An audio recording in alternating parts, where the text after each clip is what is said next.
What if I'm just used to eating large plates of food and don't actually feel like I overeat, but think that I might be?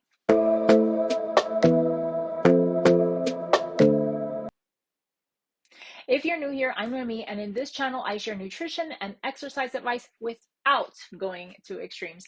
If you're watching this during the week of April 4th of 2022, I'm hosting a masterclass on how to get started with a more intuitive approach on nutrition.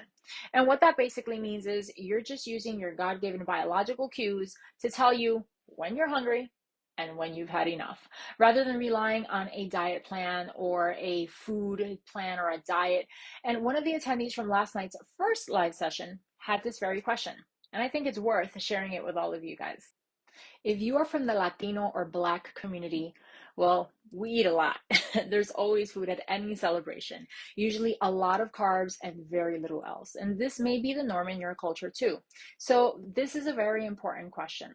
When you start trying to eat intuitively, you might suddenly believe that the food on your plate is too much food.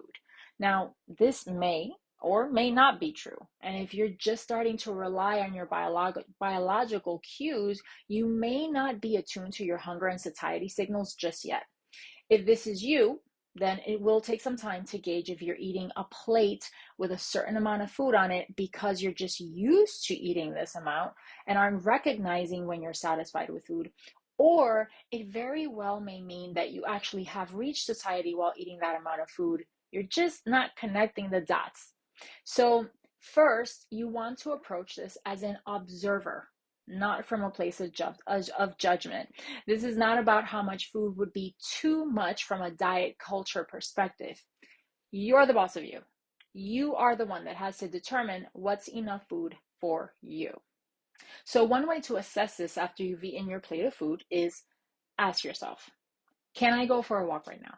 And I'm not talking about like going for a walk to burn off the calories or make up for what you just ate. That's coming from a place of judgment. And I want you to remember that you don't have to earn your food. You don't have to earn your food. You're a living, breathing creature. And so you get to eat just because of that. What I mean is, can you physically and comfortably go for a walk without feeling like you're short of breath? Another thing you can do is leave behind a few bites of food on your plate and assess if you're still feeling satisfied or if you're hungry. Now, if you were raised in the clean your plate club because there are kids in Africa going hungry, I want to assure you that the kids in any country that are going hungry are not being impacted at all by you overeating or not. So there's that. But there's still something about doing what you've always done that creates a habit. And you know what they say about habits, they're difficult to break. So if you find leaving a few bites behind on your plate a little difficult, then try serving yourself a bit less than you normally would or eat from a smaller plate. And again, assess how you feel after you finish the plate. Also, remember that your stomach takes a good 15 to 20 minutes to communicate with your brain. So after you're done, again, wait and assess. Now, I'm gonna keep it real with you because that's what we do on this channel. You're not going to get this on the very first try. And in fact, it might take some practice. Also, this might change over time depending on how much energy expenditure you've had. Maybe you've walked a lot or you've had a very busy day in which your body, you didn't think it was a big deal, but your body felt it was a workout. Or maybe you haven't slept well, and sleep is a big one. All of these factors will affect your appetite. So keep assessing, keep practicing, and know this is not black and white.